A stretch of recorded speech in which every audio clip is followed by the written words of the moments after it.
Desde siempre, el ser humano ha consumido toda clase de drogas, bien para curarse o por mero placer. Alcohol, cocaína, morfina, pero todas ellas hacen mella en el cerebro. Drogas y cerebro. Drogas de diseño. La química de la conciencia. En la actualidad, la biología es capaz de explicar sus efectos en nuestras mentes y el estudio de las drogas permite a la ciencia una mejor comprensión del funcionamiento del cerebro. Las plantas alucinógenas, como las moléculas de síntesis, LSD o éxtasis, alteran las fronteras de la conciencia.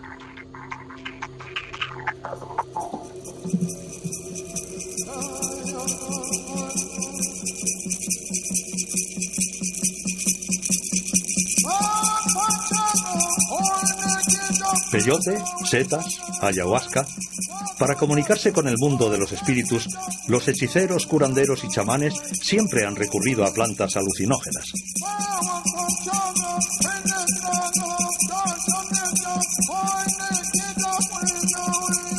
Para el psiquiatra Marc Valeur, esta función ritual hace de los alucinógenos las drogas más antiguas del mundo. En la sociedad, el uso de alucinógenos ha ocupado siempre un lugar aparte. Podemos pensar que los alucinógenos son probablemente las primeras drogas conocidas por la humanidad a través del reencuentro con las setas. Se sabe bien que ciertos teóricos han hecho de este reencuentro con los alucinógenos el mismo inicio de la humanidad. Es posible que las primeras religiones del mundo hayan nacido del culto bajo setas alucinógenas entre los sumerios y babilonios.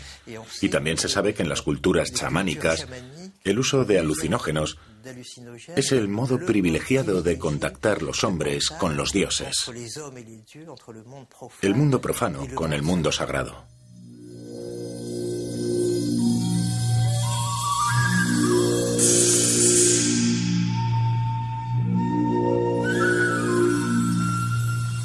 En la Europa medieval, curanderos y hechiceros se sirven de la datura, la belladona o de la hierba loca. Plantas cuyos efectos alucinógenos son el origen de los aquelarres y de las leyendas de brujas montadas en escobas. Para la Iglesia, manifestaciones diabólicas. Rasgos patentes de la heroína son el placer, la anestesia, el riesgo. En el caso de los excitantes, vemos cómo uno puede volverse dependiente de la exaltación, el placer, el sentimiento de autodominio propios de la cocaína, las anfetaminas y todo este tipo de sustancias. Los alucinógenos son un caso totalmente aparte. Generalmente los que experimentan con alucinógenos suelen repetir.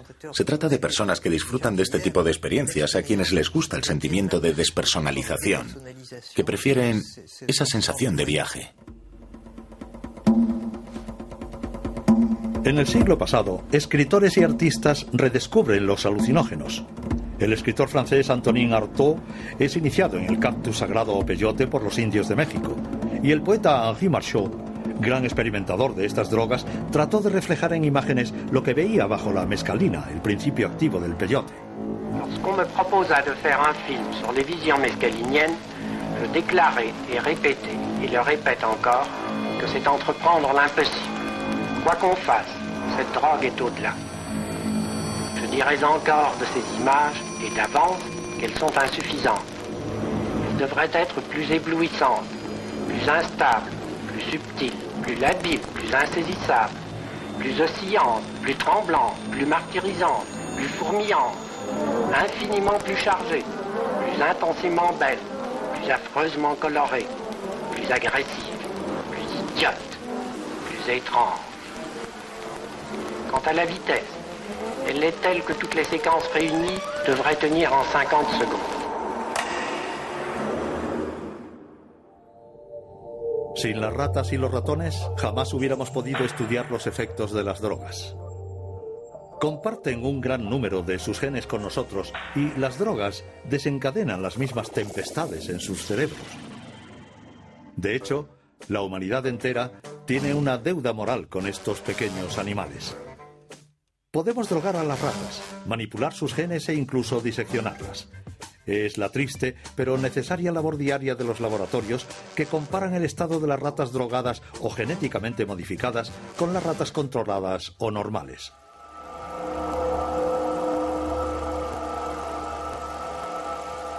Para surtir efecto, el LSD, como todas las drogas, boicotea el sistema de comunicación del cerebro. Pues nuestro cerebro se pasa la mayor parte del tiempo hablando consigo mismo.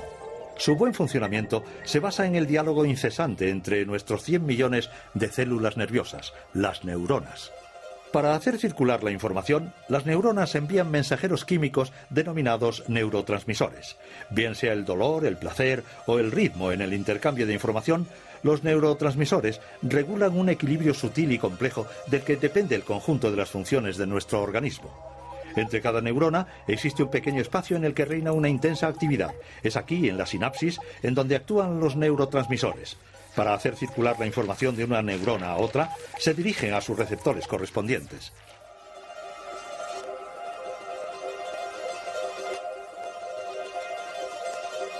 Los alucinógenos son poco estudiados por los científicos. Franz Vollenweider dirige uno de los escasos equipos en el mundo que se dedica al estudio de sus mecanismos de acción en el cerebro. Yo estaba personalmente interesado en el fenómeno de la pérdida de las fronteras del ego.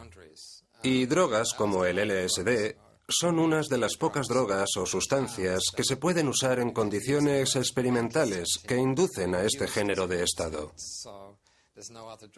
No existen otras drogas que produzcan una alteración tan profunda de las fronteras del ego. Comienza con un apaciguamiento de la relación entre el cuerpo y el entorno.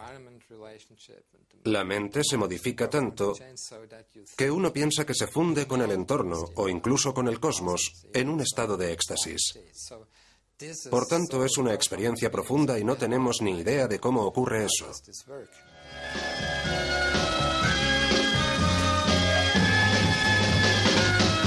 Bill?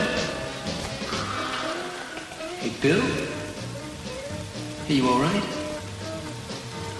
Fine. Good. Good. What's going on? Colors. 1,000 colors are floating. No, just float with it, man. You know, let it carry you down the stream and go where it wants to go.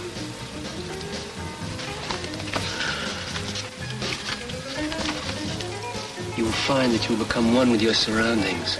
You will live in perfect harmony with the world around you. You can reach out your hand and come on.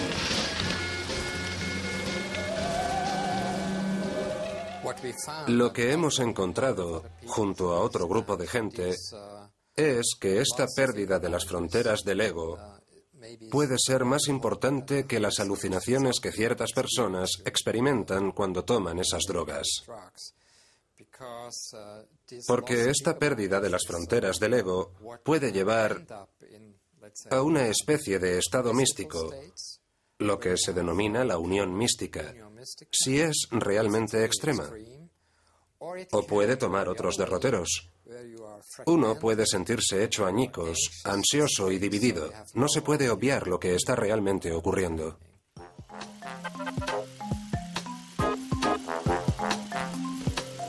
La presse entière s'est emparée du plus mystérieux et du plus tragique fait divers de ces dernières années, l'affaire du pain qui rend fou. La paisible petite ville de Pont-Saint-Esprit a été la proie de ce mal inexplicable qui a frappé près de 200 personnes. Des crises de folie hallucinatoires dues à la présence dans le pain de l'ergotine, le poison des céréales, ont fait plusieurs morts.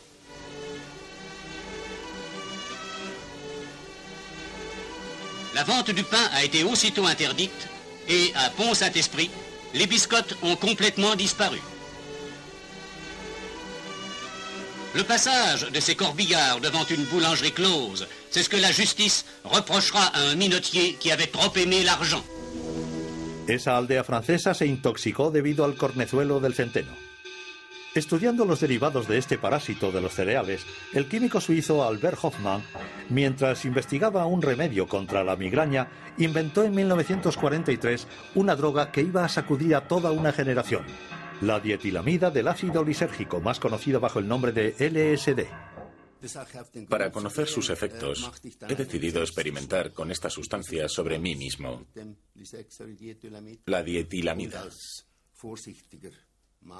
Como hombre prudente que soy, he comenzado con la cantidad más pequeña posible, capaz de hacer algo de efecto, o sea, con 1/4 de miligramo.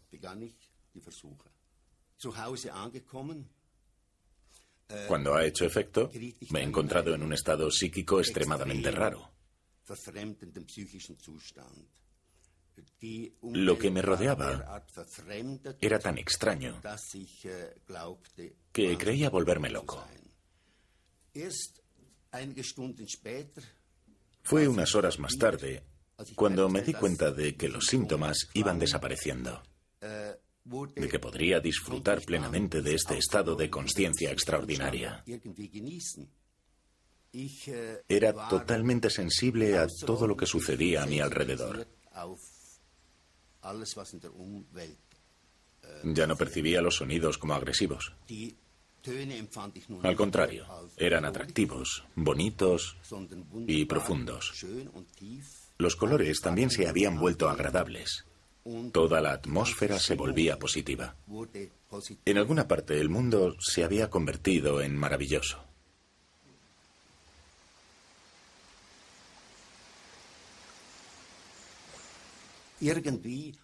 Esto poco antes de haber sido endemoniado, por decirlo de alguna manera, pero ahora me encontraba en un universo mágico.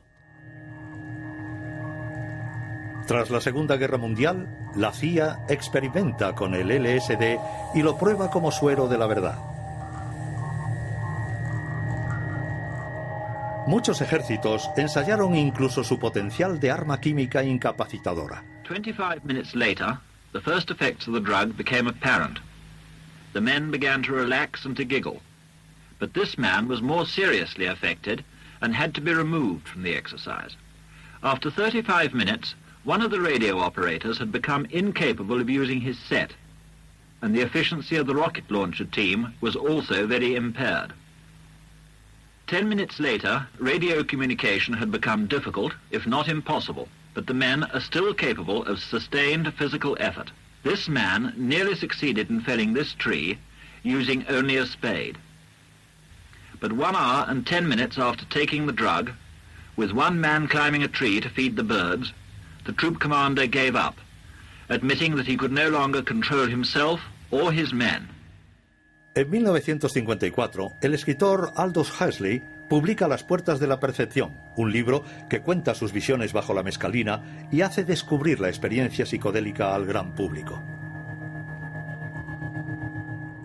Do you think imaginative writers would benefit by that?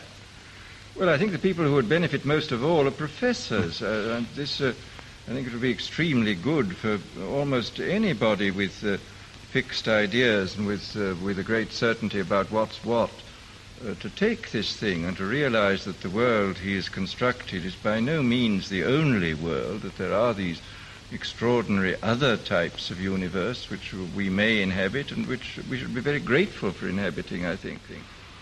Alexander Salgin, en la actualidad un octogenario, ha dedicado toda su vida a la química alucinógena.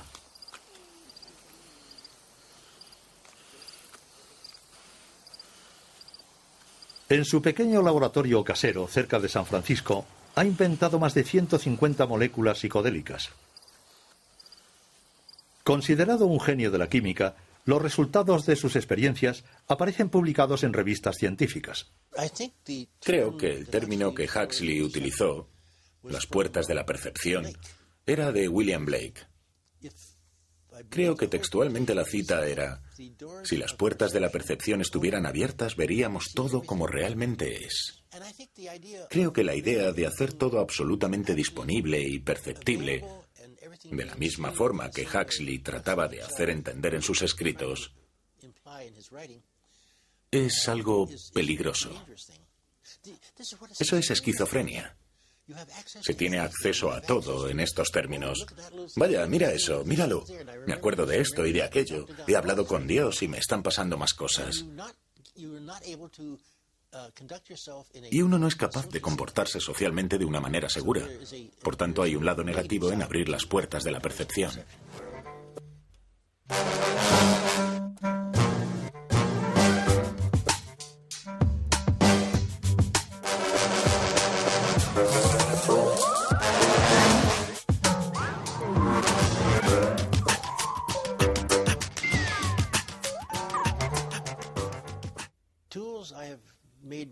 Las herramientas que inicialmente creé se llamaban drogas psicotrópicas, drogas psicoactivas, drogas que actuaban sobre la mente.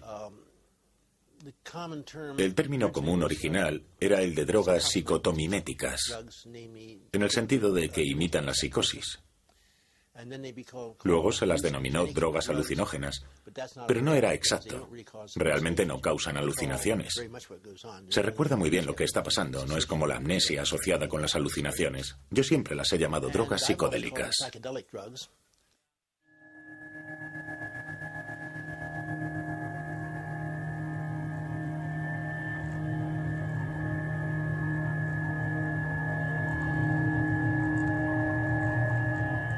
En los años 40 y 50, unos psiquiatras estadounidenses se interesaron por el LSD, el cual inducía estados próximos a la psicosis, para tratar de comprender los mecanismos de la esquizofrenia.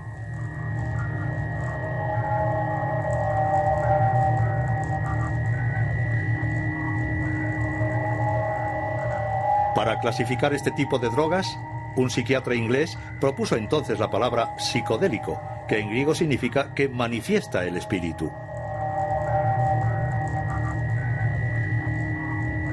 A principios de los años 60, un profesor de psicología de Harvard, Timothy Leary, se erige en papa del LSD. The effect is somewhat like looking through a microscope. Suddenly, when you look through a microscope, you discover that there's an invisible world around you that you hadn't known about before you did it. The same thing is true with a psychedelic drug. You're aware of processes that are going on inside your own brain.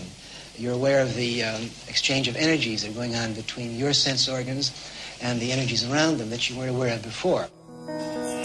La consigna de Timothy Leary, excitaos, estad en la onda, pasad de todo, alcanzó a toda una generación.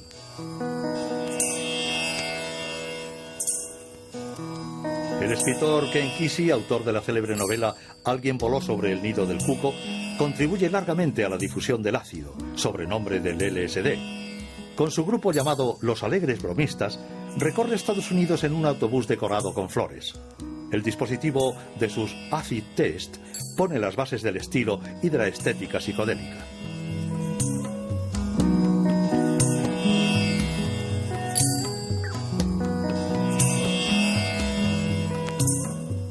El consumo de las drogas psicodélicas estalla en plenos años 60. El ácido se convierte en un modo de vida y acompaña al movimiento hippie, al hervor artístico y musical de la contracultura y de la corriente pacifista.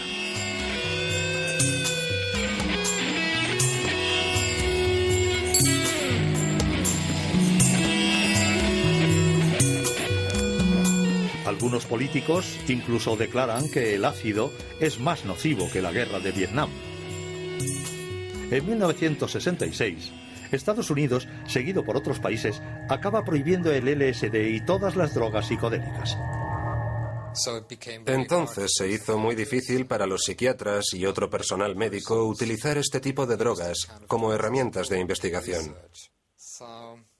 Por tanto, la investigación cayó en picado. Y con el desarrollo de nuevas herramientas de investigación en los 80 y los 90, algunos estudios llegaron a plantearse cómo actuaban realmente estas drogas en el cerebro y cómo afectaban a las neuronas. Más allá de la psicología, estábamos muy interesados en comprender cómo interferían en las redes neuronales, en las neuronas y en las áreas receptoras. Así pues, nuevas investigaciones comenzaron durante los años 90.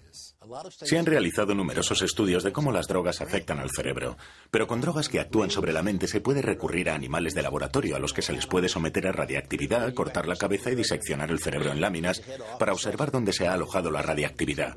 Pero esto no sería muy ético hacerlo con humanos.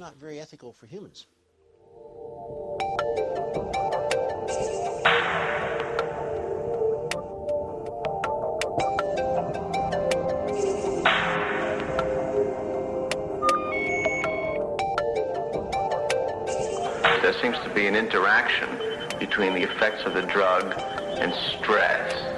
When you give a large dose of either mescaline or LSD, one of the things that you notice is it produces catatonic behavior. Like this animal had a large dose of LSD, and you can see how relaxed he is, and you swing him around. the difference between a rat without any hallucinogen. One of the main things, you put him in a very bizarre posture and he just stays there, which is not true for a normal animal. Los alucinógenos tienen, yo diría, 3 o 4 efectos fundamentales. El primero, y en el que piensan todos, porque así lo indica el término alucinógeno, es que se experimentan imágenes o escenas que calificamos de alucinaciones. Es algo que no tiene ningún estimulante correspondiente en el mundo exterior. Por tanto, es el cerebro el que produce estas imágenes. No tiene nada que le corresponda con el mundo exterior. Por ejemplo, es como si te sentaras aquí y de repente empezaras a ver un animal que no está en la habitación. Eso es una alucinación. Pero si te sientas y ves moverse las paredes, ondular al ritmo de la música, distorsionarse, eso es una ilusión visual. La mayoría de la gente experimenta primero ilusiones ópticas y solo unos pocos han descrito verdaderas alucinaciones, es decir, han visto más de lo que estaba realmente presente.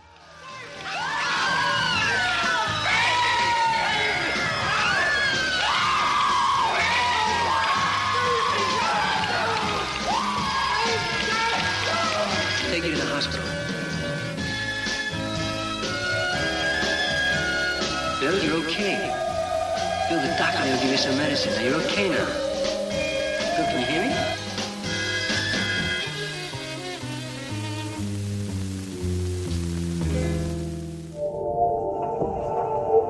El LSD no crea verdaderas alucinaciones, pero altera o deforma la percepción. Este efecto es debido a su acción sobre las redes de un neurotransmisor que se llama serotonina.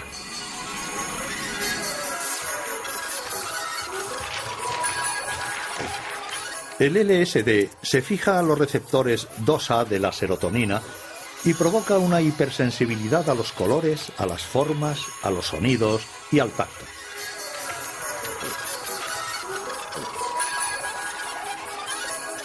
El LSD perturba también los circuitos de los otros neurotransmisores. El glutamato es un acelerador de la información. Su activación explica la rapidez y los problemas de raciocinio. La estimulación de los circuitos de la dopamina explica, por su parte, la sensación de euforia. Hay una serie de efectos secundarios, una cascada de efectos. Lo que tratamos de comprender es cómo esas alteraciones están relacionadas con las alteraciones de la percepción o de la psicología que vemos con este tipo de drogas. A principios de los años 90 hacen su aparición nuevas técnicas de imágenes cerebrales. La tomografía, mediante la emisión de positones, y las imágenes por resonancia magnética funcional permiten observar zonas del cerebro activadas por las drogas. Franz Bollenweider y su equipo decidieron retomar desde cero el estudio de los alucinógenos con estas nuevas herramientas.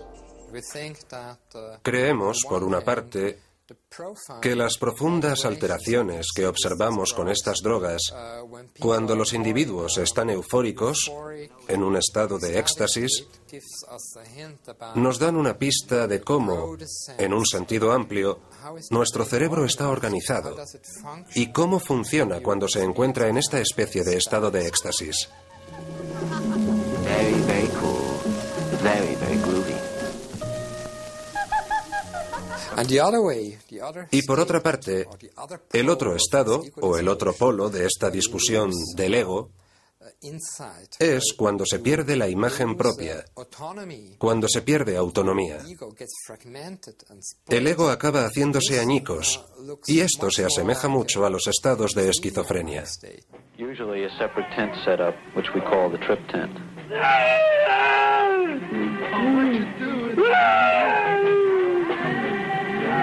When a person comes in with this type of problem, the only way you can make contact is physically, by hugging them, holding their hand, and trying to make them feel the presence of your body. And by holding a person, you give them a certain reality, the feeling of someone near them, someone who's helping them. Este estado de angustia profunda provocado por el LSD lo compara Franz Vollenweider con una disolución del ego. En el cerebro, esta sensación es debida a una hiperactivación del tálamo, el centro de procesamiento de la información, pero también a una hipoactividad del córtex, un estado cerebral que se da en los esquizofrénicos. En cuanto al estado estático, Franz Vollenweider lo relaciona con un sentimiento de plenitud oceánica, debido a una gran actividad en varias zonas del córtex y a una bajada de guardia de la amígdala, que controla el miedo. Hasta ahora no tenemos pruebas de que los alucinógenos clásicos del tipo LSD provoquen adicción.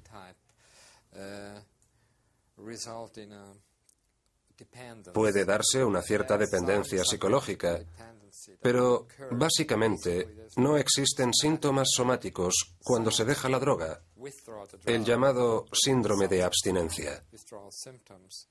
Es algo único de estos alucinógenos.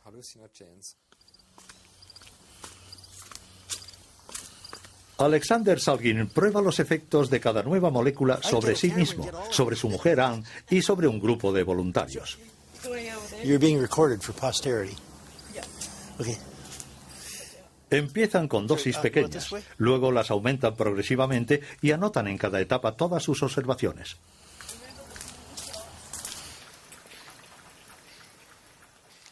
Probablemente una de las más memorables fue la 202-CB, que es una sustancia cuyos efectos empiezan muy suavemente. Durante mi primera experiencia, tuve la oportunidad de visitar un museo de pintura y empecé a darme cuenta por vez primera por qué el pintor pintaba así. Es decir, veía a través de las pinturas a su autor. Y esta forma de comunicación me pareció extraordinariamente interesante y bastante sorprendente.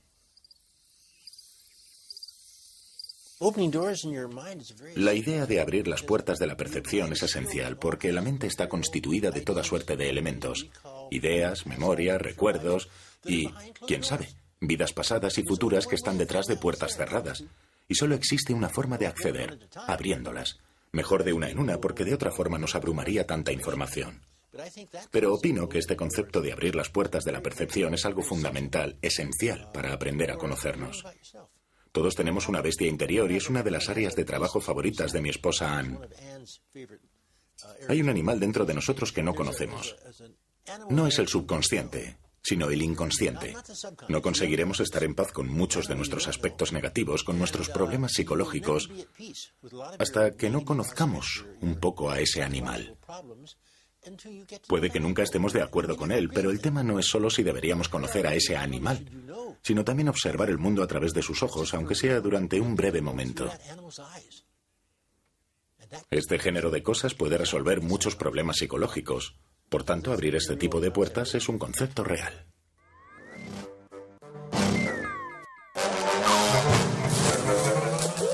Si Alexander Salgin abre las puertas de su propia percepción con la química, también conoce los riesgos. Su experiencia personal no le convierte para nada en un prosélito de la vida psicodélica.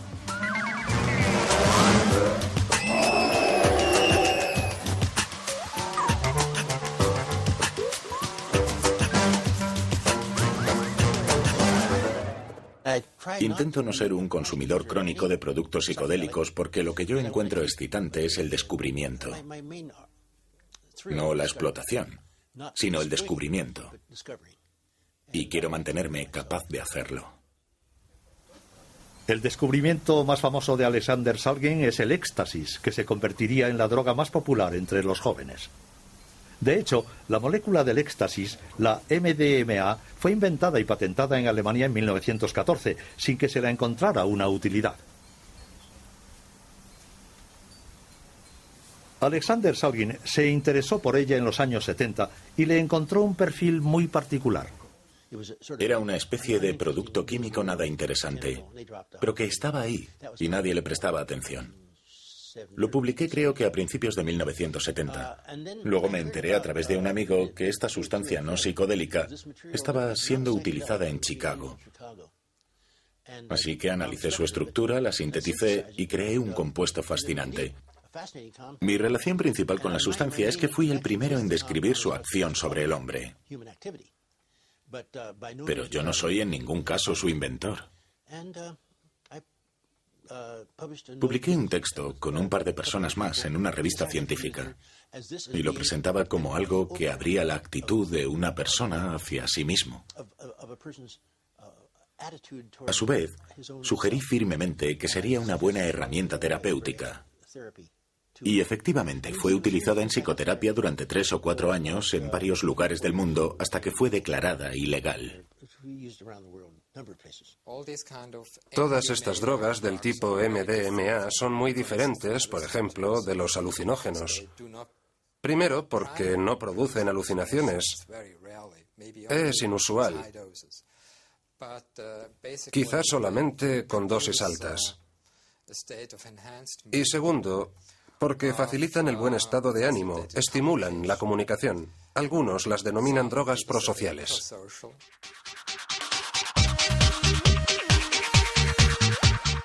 Durante algunos años, la MDMA fue utilizada por los médicos en psicoterapias.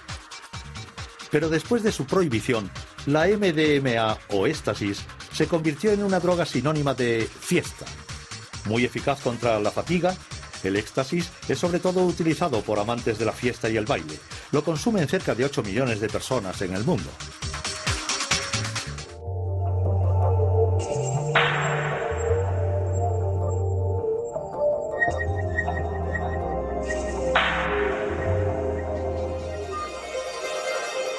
Como el LSD, el éxtasis actúa sobre el circuito de la serotonina, un importante regulador del estado de ánimo, pero también alcanza otro mecanismo.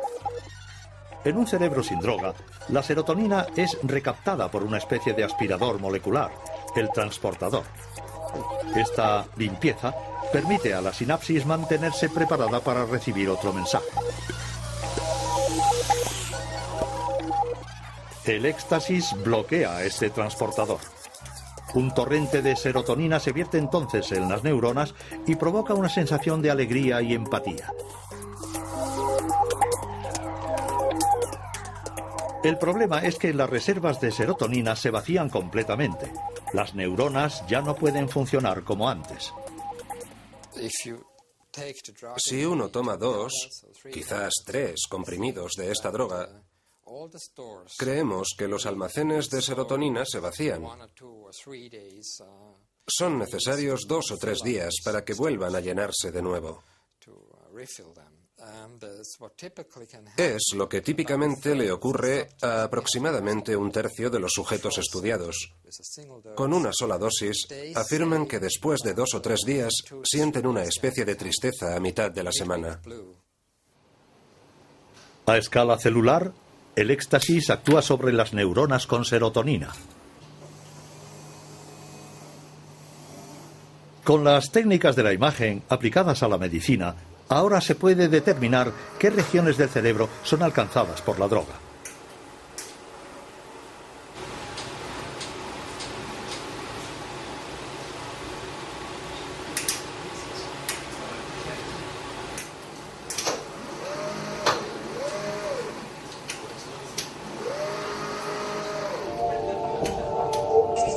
Al llegar al estriato, el éxtasis facilita los movimientos y crea una cierta euforia.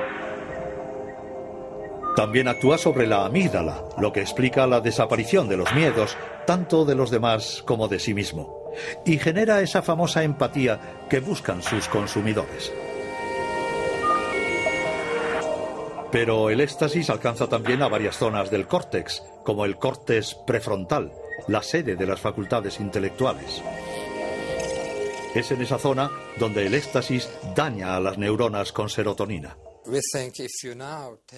Creemos que si tomas estas drogas todos los fines de semana, el estado de tu cerebro puede estar profundamente modificado, porque se trata de una toma crónica y no de una simple dosis de una noche.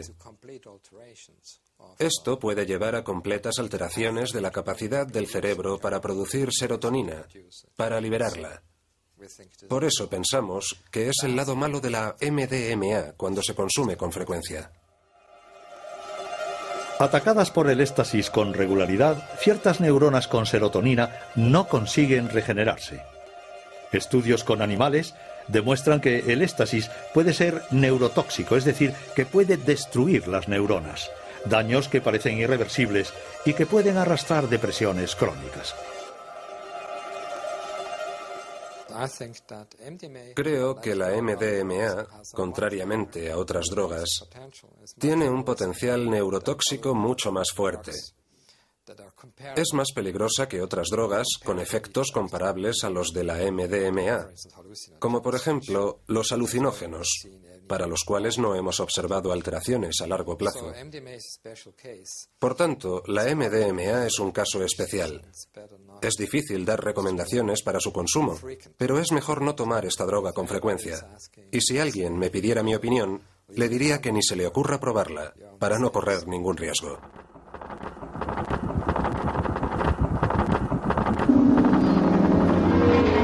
A pesar de estos riesgos, ciertos psicoterapeutas se interesan por el éxtasis en tanto que herramienta.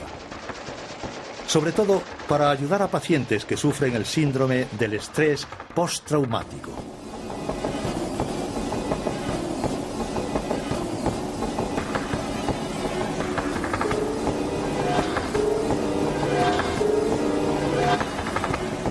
Es el estado de shock de los veteranos del Vietnam lo que ha permitido a la medicina identificar este problema psiquiátrico que hasta entonces no tenía existencia oficial.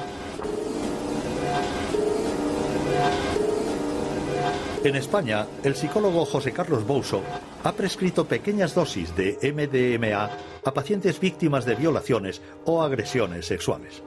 Bueno, el trastorno de estrés postraumático es un cuadro sintomatológico que aparece cuando una persona se ve expuesta a la vivencia de un suceso traumático dramático, ¿no? Como puede ser una agresión sexual, un acto terrorista o pues cualquier otro tipo de acto violento.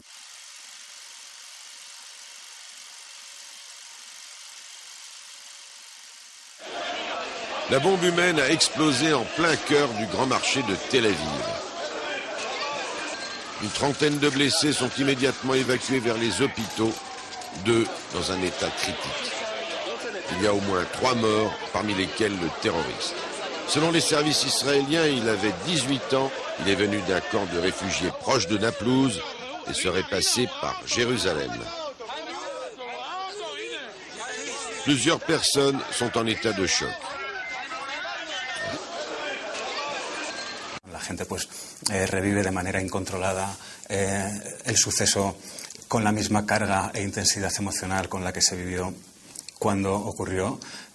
También tienen pensamientos intrusivos, las imágenes se les aparecen en la mente o tienen pensamientos muy distorsionadores o muy estresantes respecto al suceso traumático, y están en una situación también permanente de hiperactivación, como alerta a cualquier estímulo del medio que pueda repetir el suceso traumático. Y esto además se acompaña generalmente pues de una alta comorbilidad, con depresión, con trastornos obsesivos compulsivos. En definitiva, las personas que viven o que sufren trastorno de estrés postraumático tienden a ver al mundo como algo amenazante y a verse a sí mismos como incapaces para poder actuar dentro de ese mundo.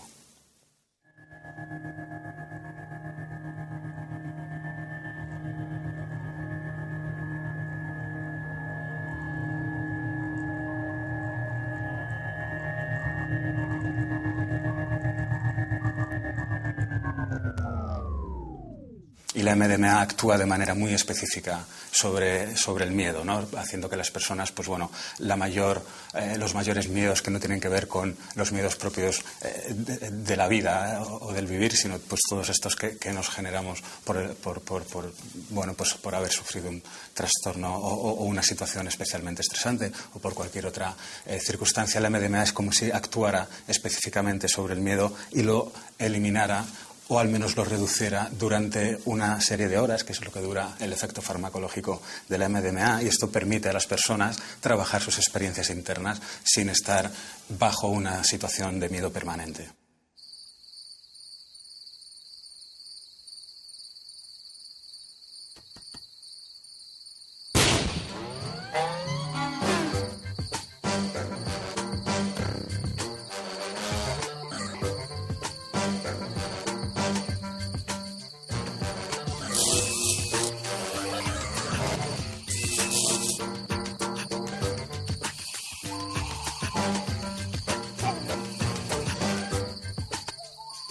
Los pacientes de José Carlos Bouso solo tomaban pequeñas dosis de éxtasis. Pero el riesgo de neurotoxicidad ha conducido a las autoridades universitarias a interrumpir el proyecto. Actualmente, otros estudios experimentales están teniendo lugar en Estados Unidos. En general es que la MDMA puede ser un fármaco muy útil en el tratamiento del trastorno de estrés postraumático, pero lamentablemente no lo puedo asegurar con datos, no lo puedo afirmar con datos, y lo único que esperamos es que algún día estos estudios puedan realizarse, ¿no?, para poder tener las ideas más claras, ¿no? Pero el éxtasis de los locales nocturnos contiene a menudo sustancias peligrosas que no tienen nada que ver con la MDMA utilizada en las psicoterapias experimentales. Los laboratorios clandestinos inventan también drogas de diseño. Son las nuevas drogas a la carta y cuyos consumidores se multiplican. Estas drogas sintéticas, como el GHB o la ketamina, crean estados que van desde la abolición de la voluntad a una sensación de abandono del cuerpo. Es difícil describir los efectos de la ketamina, por ejemplo. Son drogas ambiguas porque los individuos tienen a veces vivencias bastante diferentes, pero es un poco una ausencia brutal de la realidad. Ciertas personas cuentan su experiencia con la ketamina como otras contarían lo que se denomina experiencias cercanas a la muerte, próximas a la misma muerte.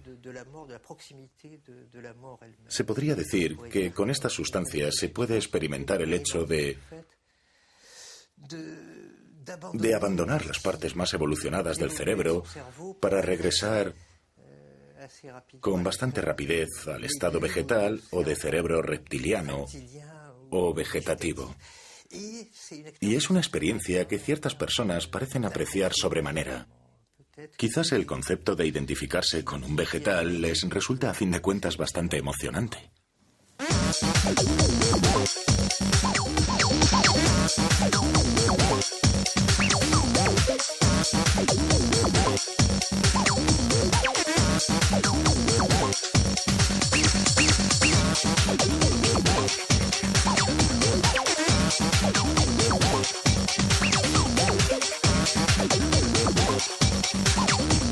Yo creo que actualmente el consumo recreativo va más hacia el policonsumo, ¿no?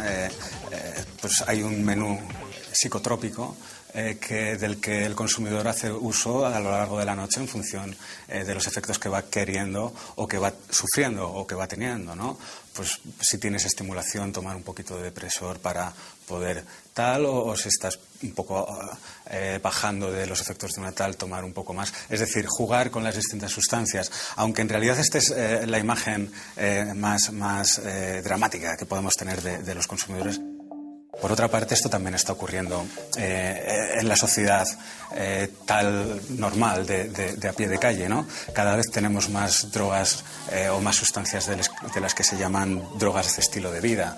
Por ejemplo, pues Viagra para el tratamiento de la impotencia, o tenemos algunos antidepresivos que están empezando a utilizarse para la gente que tiene miedo a hablar en público. Es decir, que esto yo creo que es un fenómeno muy generalizado en toda la sociedad, tanto con drogas de farmacia como con drogas ilegales.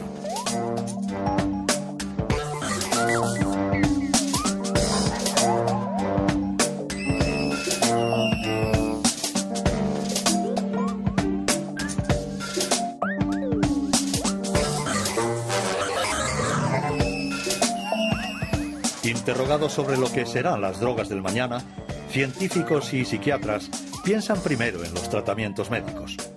Entre las drogas y los medicamentos, las fronteras se hacen cada vez más ambiguas y el futuro se anuncia químico.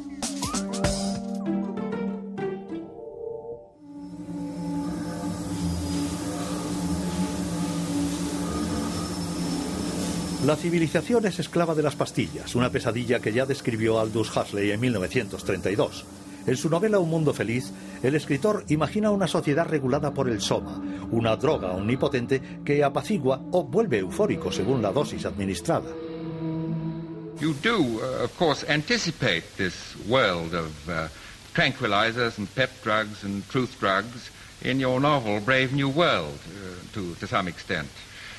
Yes, I was, of course, there I projected these things 500 or 600 years into the future, and it is rather alarming to find that only 27 years later, quite a number of these forecasts have already come true, and come true with a vengeance. Es difícil saber lo que serán las drogas del mañana, porque estamos en un mundo que es probablemente cada vez más abiertamente químico, algo muy criticado por algunos. Vemos claramente que los medicamentos, la utilización de las moléculas psicoactivas, se aplican más a menudo en cuadros terapéuticos en el sentido de tratamiento de las enfermedades mentales.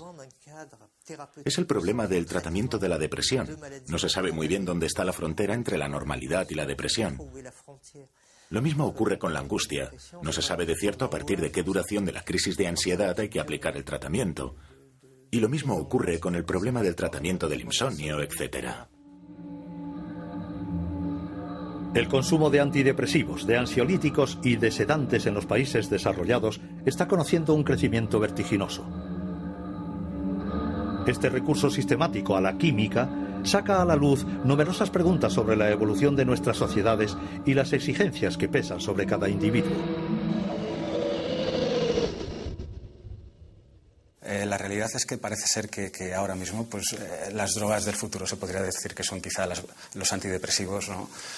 Probablemente debido a que los índices de depresión en el mundo occidental están incrementándose exponencialmente, pero si estas medicinas fueran eficaces o fueran tan eficaces como nos quieren hacer creer, pues a lo mejor habría menos índices de depresión también. Lo que quiero decir con esto es que la medicina del futuro debe ser la medicina que marque la sociedad y los problemas psicológicos de la sociedad, y no al revés. Es decir, si vivimos en un mundo que va a tender hacia tener cada vez más problemas de ansiedad o más trastornos de ansiedad o más trastornos de depresión, lo suyo es que se fueran diseñando medicinas específicas para atajar este tipo de trastornos, y no al revés, no porque tengamos unas medicinas muy costosas, muy caras y con un marketing excelente, no tratar de encajar los distintos trastornos dentro de estas medicinas, ¿no?